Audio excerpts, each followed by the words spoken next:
What is going on, guys? Houndish here, and today, week 2 of year 2 of Prison of Elders, or Challenge of the Elders, is up, and this week's bonus points are scored with grenade kills, which is good because Catapult is on, which charges your grenade ability much quicker. The other modifier is Berserk, where minions of the darkness won't flinch even with massive damage. So this week's Prison of Elders is certainly more difficult than last week's, not by, a massive amount, but it's slightly more time consuming in my opinion. This is where, some kind of good class setups will help a lot, and I do like these kind of modifiers in that they kind of prompt you to use exotics or things that you wouldn't necessarily generally use in Destiny, so that's pretty cool. So to talk about classes, firstly, I recommend at least one Warlock and Hunter per team to get it done easier. So you're going to want to max your discipline as much as possible on whatever character that you're running. So I'm running a Sunbreaker Titan with tier 5 discipline, the Armamentarium for double nades, and my primary has Grenadier 2, which cools down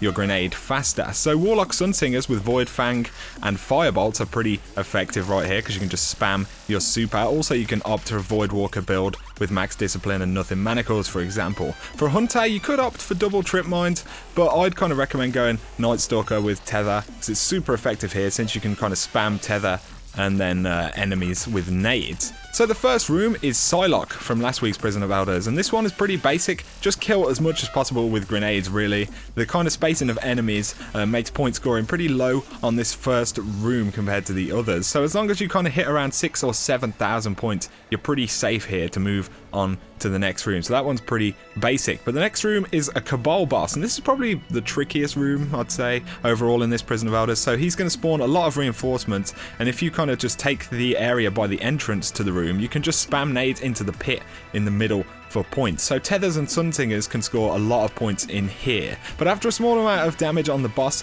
you'll get a kind of immune shield that is given from one of 3 Scion Flayers which spawn into the room. So you'll see a note saying he draws shields from the Void, for example. So you're just going to simply melt the corresponding Scion, so the Void Scion in this case, and then you can DPS the boss once that Scion is down. And in between these phases, you'll get an extra set of reinforcements, which of course you can kill pretty easily with grenades. And then repeat the process until either all the Flayers are dead or you've killed the boss. And reaching just under about 20,000 in this room will be more than enough to achieve the high score in the final room. So moving on to the final room, the final boss is pretty damn simple. So the only thing he really does mechanically is spawn blights in the air, which have the kind of crackle and burn effect. So obviously avoid these, and then reinforcements will spawn pretty often and they'll pull up in the pit down below in the middle under the boss. So just spam your grenade abilities, tether groups, and nade spam them. Again, radiance and things,